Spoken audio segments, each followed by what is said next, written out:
Salary income, other source का income, deduction, TDS refund हो या नील आईटीआर फाइल करना हो। असेसमेंट ईयर 2026-27 में आईटीआर 1 कैसे आसानी से भर सकते हो, कंप्लीट डेमो इस वीडियो में दिखाऊंगा। एक चीज का ध्यान देना है, भले आपका कोई टैक्स नहीं बन रहा है, लेकिन अगर आपका taxable income basic exemption limit से ज्यादा है तो उस केस में आईटीआर फाइल करना कंपलसरी है। और ये मैसेज अब आपको इनकम टैक्स पोर्टल पर भी दिखाई दे जाएगा, तो इसको सीरियसली कंसीडर करिएगा, अदरवाइज फ्यूचर में आपको 5,000 तक का पेनाल्टी लग सकता है। अब आईटीआर फाइल करने के लिए आपको सारा इन्फॉर्मेशन एक जगह पर नोट डाउन करके रख लेना है। हमारे केस में हमारे पास फॉर्म नंबर 16 था, तो यहाँ से हमने सैलरी का डिटेल लिया, उसके अलावा दूसरे भी अदर सोर्स के इनकम थे, डिडक्शन थे, इन सब को हमने अपने एक्सेल कैलकुलेटर में नोट डाउन कर लिया। हमारा टैक्स कंप्यूटेशन भी ऑटोमेटिकली हो गया है। कौन सा टैक्स रेज में हमें आईटीआर में भरना है वो भी हमें पता चल गया है। जब सारा कुछ अवेलेबल हो तो फिर आपको जाना है इनकम टैक्स पोर्टल पर। यहाँ लॉगिन का बटन दिखेगा, क्लिक करो, लॉगिन का पेज आ जाएगा। पैन नंबर और पासवर्ड का इस्तेमाल करके लॉगिन कर लो। लॉगिन हो जाता है, डायरेक्ट आईटीआर फाइल का पेज आ गया है। लेकिन आईटीआर फाइल करने से पहले कुछ इंपॉर्टेंट इन्फॉर्मेशन है जिनको चेक करना होता है। वैसे तो ऑलरेडी हमने डिटेल वीडियो बनाया हुआ है, लेकिन यहाँ पर जल्दी से आपको बता देता हूँ। सबसे पहले आपको जाना है डैशबोर्ड पर। नीचे आपको प्रोफाइल का डिटेल दिखाई दे जाता है, थोड़ा सा नीचे आओगे कॉन्टेक्ट डिटेल आपको दिख जाता है, उसके सामने अपडेट का बटन है, क्लिक करो। Mobile number, email ID, communication address आपको चेक कर लेना है, सब कुछ अप टू डेट होना चाहिए। उसके बाद नीचे बैंक अकाउंट है, उसके सामने भी अपडेट का बटन है, क्लिक करो। ये चेक कर लेना है कि आपका बैंक अकाउंट लिंक है और वैलिडेटेड है। उसके बाद ऊपर मेन्यू में एआईएस दिखाई दे रहा है, इस पर क्लिक करके आप अपने इनकम का डिटेल भी चेक कर लेना। हमारे केस में सैलरी है, अदर सोर्स है और उसको ऑलरेडी हमने वेरीफाई किया हुआ है। उसके बाद आपको आना है ई फाइल में, इनकम टैक्स रिटर्न्स में। यहाँ पर आपको व्यू फॉर्म 26AS दिखेगा, क्लिक कर दो। 26AS का पेज ओपन हो जाएगा। यहाँ पर भी आप अपने इनकम का और टीडीएस का डिटेल चेक कर लेना। आप देख सकते हो 26AS में जो इनकम हमें दिखाई दे रहा है वही हमारे फॉर्म नंबर 16 में भी अवेलेबल है और वही एआईएस में भी अवेलेबल है। और जो टीडीएस का अमाउंट है बिल्कुल सही है, अप टू डेट है, तो आपको भी इस तरीके से वेरीफाई कर लेना है। अब हमारे केस में सारा इन्फॉर्मेशन अप टू डेट है, हम आईटीआर फाइल कर सकते हैं। डैशबोर्ड पर ही फाइल नाउ का बटन दिखता है, इस पर क्लिक करेंगे। असेसमेंट ईयर का पेज आ जाता है। नीचे मोड ऑफ फाइलिंग में ऑनलाइन सेलेक्ट करेंगे और फिर नीचे कंटिन्यू पर क्लिक करेंगे। नया पेज आएगा, स्टार्ट न्यू फाइलिंग पर क्लिक करेंगे। स्टेटस सेलेक्ट करने का पेज आएगा, इंडिविजुअल ऑटोमेटिकली सिलेक्टेड है। फिर नीचे प्रोसीड के बटन पर क्लिक करेंगे। आईटीआर फॉर्म सेलेक्ट करने का पेज आ जाता है। आईटीआर 1 हम सेलेक्ट कर लेंगे। प्रोसीड विथ आईटीआर 1 पर क्लिक करेंगे। पॉपअप आ गया, ओके पर क्लिक करेंगे। फिर लेट्स गेट स्टार्टेड पर क्लिक करेंगे। क्यों आईटीआर फाइल करना चाहते हैं उसका रीजन हमें यहाँ पर बताना है। हमारे केस में हमारा जो टैक्सेबल इनकम है वो बेसिक एग्जेम्पशन लिमिट से ज्यादा है, तो पहला वाला ऑप्शन हम सेलेक्ट करेंगे और नीचे आकर कंटिन्यू पर क्लिक कर देंगे।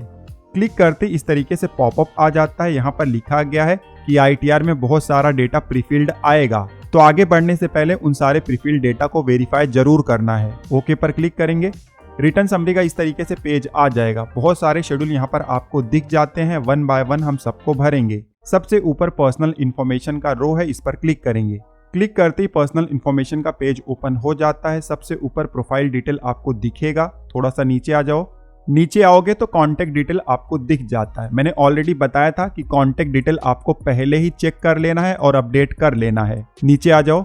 नीचे आते ही सबसे पहला ड्रॉप डाउन है नेचर ऑफ एम्प्लॉयमेंट का, क्लिक करो। यहाँ पर बहुत सारे ऑप्शन दिए गए हैं, सैलरी के, पेंशन के, तो देख लीजिएगा जो भी आपके केस में एप्लीकेबल होगा। हमारे केस में प्राइवेट सेक्टर एम्प्लॉय है तो अदर सेलेक्ट करेंगे। नीचे आएंगे, फाइलिंग सेक्शन में 139(1) ऑटोमेटिकली सिलेक्टेड है। अब 2-3 दिन के बाद ड्यू डेट अगर खत्म हो जाएगा और गवर्नमेंट एक्सटेंड नहीं करता है तो उसके बाद अगर आईटीआर फाइल करोगे तो फिर 139(4) आपको सेलेक्ट करना पड़ेगा, ठीक है। नीचे आ जाओ। ओल्ड टैक्स रेजिम में चुनना है या न्यू। हमारे केस में न्यू टैक्स रेजिम में हमें फायदा है तो हम नो ही रहने देंगे। नीचे आ जाओ। रिप्रेजेंटेटिव असेसी का ऑप्शन है तो हमारे केस में नो एप्लीकेबल है। और नीचे आएंगे, बैंक डिटेल का रो है, क्लिक करेंगे तो यहाँ पर बैंक अकाउंट हमें दिख जाता है जो कि वैलिडेटेड है और नॉमिनेटेड भी है रिफंड के लिए। सारा डिटेल हमने भर दिया हुआ है या चेक कर लिया हुआ है। अब नीचे आएंगे, यहाँ कंफर्म का बटन है, इस पर क्लिक करेंगे। क्लिक करते फिर से रिटर्न समरी के पेज पर आ गए हैं। पर्सनल इन्फॉर्मेशन हमारा कंप्लीट हो गया है, कंफर्म का साइन हमें दिखाई दे रहा है। अब नीचे आओ, ग्रॉस टोटल इनकम का रो है, इस पर क्लिक करो। ग्रॉस टोटल इनकम का पेज आ गया है। अपने इनकम का डिटेल हमें इस पेज पर भरना है। सबसे ऊपर इनकम फ्रॉम सैलरी का डिटेल भरना है। आप देख सकते हो ऑटोमेटिकली डिटेल यहाँ पर एआईएस से आ गया है। अब किसी किसी केसेस में यहाँ पर डिटेल ऑटोमेटिकली ना भी आया हो तो भी आप मैनुअल एंट्री कर सकते हो। चाहे आपको डिटेल वेरीफाई करना है या मैनुअल एंट्री करना है, उसके लिए ऊपर एडिट का बटन है, क्लिक कर दो। क्लिक करते ही सैलरी का पेज आ जाता है। यहाँ पर हम अपने सैलरी का डिटेल इंटर कर सकते हैं और अगर प्रीफिल्ड आया हुआ है तो वेरीफाई कर सकते हो। अब हमारे केस में सिर्फ सेक्शन 17(1) का डेटा है और फॉर्म नंबर 16 में भी आपको दिखा देता हूँ 17(2) और 17(3) नहीं है और ITR में भी नहीं आया है। ठीक है, तो सब कुछ सही तरीके से आ गया है। नीचे आ जाओ, कुछ एग्जेम्प्ट अलावेंस है आपके केस में, तो ऐड अनदर पर क्लिक करके ड्रॉप डाउन पर क्लिक करो और जो भी ऑप्शन आपके लिए एप्लीकेबल है उसको सेलेक्ट कर लो, फिर अमाउंट इंटर कर दो। हमारे केस में नहीं है कुछ भी, ठीक है, एग्जेम्प्ट अलावेंस कुछ भी नहीं है तो हम छोड़ देंगे इसको। आपके केस में होगा तो इंटर कर देना, ठीक है, डिलीट कर देंगे इसको। उसके बाद नीचे आ जाओगे तो ऑटोमेटिकली यहाँ पर स्टैंडर्ड डिडक्शन आ गया है और जो सैलरी का फाइनल अमाउंट है वो भी हमें यहाँ पर दिख रहा है। डिटेल इंटर करने के बाद नीचे सेव का बटन है, क्लिक कर दो। क्लिक करते ही फिर से मेन पेज पर आ गए हैं। सैलरी का डिटेल हमारा कंप्लीट हो गया है। नीचे आएंगे, इनकम फ्रॉम हाउस प्रॉपर्टी का डिटेल आप यहाँ पर इंटर कर सकते हो। ऑलरेडी एक वीडियो बनाया हुआ है जहाँ पर हाउस प्रॉपर्टी को भी कवर किया हुआ है, उस वीडियो का लिंक आपको नीचे डिस्क्रिप्शन में मिल जाएगा। हमारे इस केस में हाउस प्रॉपर्टी का कोई भी इनकम नहीं है। नीचे आएंगे, इनकम फ्रॉम अदर सोर्स का रो है, इस पर क्लिक करेंगे। यहाँ पर आप देख सकते हो ऑटोमेटिकली प्रीफिल्ड डेटा आ गया है। अब आपको चेक कर लेना है कि जो डेटा आया है वो सही है। मान लो सही नहीं होगा, जैसे कि हमारे केस में जो सेविंग बैंक का इंटरेस्ट है वो सही नहीं है। हमारे कैलकुलेटर में अदर सोर्स में जाएंगे तो इंटरेस्ट का अमाउंट 930 है, बट यहाँ पर कितना आया है 759, तो इसको हम सही कर देंगे। चेक बॉक्स पर क्लिक करेंगे और एडिट पर क्लिक करेंगे, फिर अमाउंट को हम सही कर देंगे। सही करने के बाद नीचे सेव का बटन है, क्लिक कर देंगे। फिर से मेन पेज पर आ गए हैं और यहाँ पर आप देख सकते हो अमाउंट हमारा सही हो गया है। अब एक चीज़ का ध्यान देना है, डिविडेंड इनकम होगा तो क्वार्टरली ब्रेकअप भी आपको देना होता है। क्वार्टरली ब्रेकअप देने के लिए चेक बॉक्स पर क्लिक करो, एडिट पर क्लिक करो, इस तरीके से आपको पेज आ जाएगा। यहाँ पर आप देख सकते हो पीरियड दिया गया है, कौन से पीरियड में कितना डिविडेंड आपको मिला हुआ है आप इंटर कर देना, क्योंकि टैक्स लायबिलिटी पर इसका इफेक्ट पड़ता है। ठीक है, डिटेल इंटर कर देना, उसके बाद नीचे सेव का बटन है, क्लिक कर देना। फिर से मेन पेज पर आ गए हैं। अब देखिए अदर सोर्स का डिटेल यहाँ पर हमने अपडेट कर दिया। अब मान लो कोई ऐसा भी अदर सोर्स का इनकम है जो कि यहाँ पर नहीं दिख रहा है तो आप मैनुअल भी इंटर कर सकते हो। मैनुअल एंट्री के लिए आपको नीचे ऐड अनदर पर क्लिक करना है, इस तरीके से पेज आ जाएगा। नेचर ऑफ इनकम का ड्रॉप डाउन है, क्लिक करो और जो भी ऑप्शन आपके केस में एप्लीकेबल होगा उसको आप सेलेक्ट कर लेना और उसके बाद उसका अमाउंट इंटर कर देना और सेव का बटन है, इस पर क्लिक कर देना। हमारे केस में कोई भी एडिशनल अदर सोर्स का इनकम नहीं है तो बैक पर क्लिक करेंगे तो अदर सोर्स का डिटेल भी देखिए हमने इंटर कर दिया हुआ है। ठीक है, इसको मिनिमाइज कर देंगे। उसके बाद नीचे आएंगे, एग्जेम्प्ट इनकम का रो है।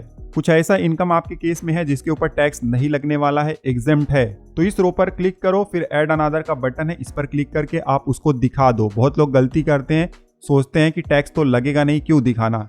एग्जेम्प्ट इनकम भी आप देख लो तो उसके बाद नीचे long term capital gain under section 112A है। जैसे आपने स्टॉक सेल किया या म्यूचुअल फंड रिडीम किया और आपको लॉन्ग टर्म कैपिटल गेन हो गया है अंडर सेक्शन 112A और उसका अमाउंट 1,25,000 से कम है, तब आप ITR 1 में उसको दिखा सकते हो। सबसे पहले सेल कंसिडरेशन मतलब कितने में बेचा है, उसके बाद टोटल कॉस्ट ऑफ एक्विजिशन मतलब कितने में खरीदा है, तो long term capital gain automatically यहाँ पर आ जाएगा।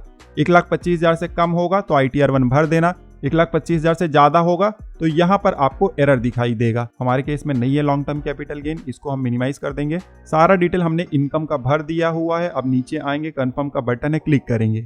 फिर से रिटर्न समरी के पेज पर आ गए हैं। ग्रॉस टोटल इनकम का रो कंप्लीट हो गया है, कन्फर्म का साइन हमें दिख जाता है। अब नीचे आओ, टोटल डिडक्शन का रो है, इस पर क्लिक करो, डिडक्शन का पेज आ जाएगा। यहाँ पर देखिए बहुत ही लिमिटेड ऑप्शन हमारे केस में एप्लीकेबल हैं क्योंकि हमने न्यू टैक्स रिजिम चुना हुआ है। कैलकुलेटर में आपको दिखाता हूँ, देखिए डिडक्शन में बहुत सारे डिडक्शन के ऑप्शन हमारे केस में हैं, लेकिन हम इनका यूज नहीं कर सकते हैं। सिर्फ एक ही हमारे केस में एप्लीकेबल है, तो फिलहाल जो हमारे लिए एप्लीकेबल है उसको हम इंटर कर देते हैं।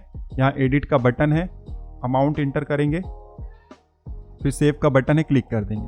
तो आपके केस में भी जो एप्लीकेबल होगा उसको इंटर कर दीजिएगा और फिर नीचे कन्फर्म का बटन है, क्लिक कर देना है। फिर से समरी के पेज पर आ गए हैं, डिडक्शन भी कंप्लीट हो गया है। नीचे आएंगे, टैक्स पेड का रो है, इस पर क्लिक करेंगे, पेज ओपन हो जाता है। बहुत ही इंपॉर्टेंट पेज है। सैलरी पर अगर TDS डिडक्ट हुआ है तो पहले वाले रो पर क्लिक करो, इस तरीके से रो ओपन हो जाएगा तो यहाँ पर आपको सैलरी का अमाउंट और टीडीएस का अमाउंट दिख जाएगा। जैसे कि मैंने आपको पहले 26 AS में दिखाया था, सेम अमाउंट यहाँ पर आ गया है। मान लो अगर आपका सही अमाउंट नहीं आया हुआ है तो आप एडिट भी कर सकते हो। एडिट करने के लिए यहाँ स्टार्टिंग में चेकबॉक्स दिया गया है, इसको सिलेक्ट करो और एडिट का बटन है, इस पर क्लिक करके अमाउंट को आप चेंज कर सकते हो, लेकिन ध्यान देना है 26 AS से मैच जरूर कर लेना। हमारे केस में बिल्कुल सही है तो मिनिमाइज कर देंगे। Interest income dividend per TDS deduct हुआ है तो सेकेंड रो में आपको दिख जाएगा, हमारे केस में एप्लीकेबल नहीं है।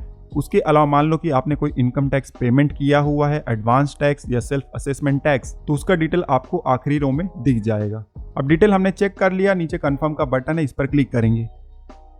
फिर से रिटर्न समरी के पेज पर आ गए हैं। टैक्स पेड का रो भी हमारा कंप्लीट हो गया है। नीचे आएंगे, वेरीफाई योर टैक्स लायबिलिटी का रो है, इस पर क्लिक करेंगे।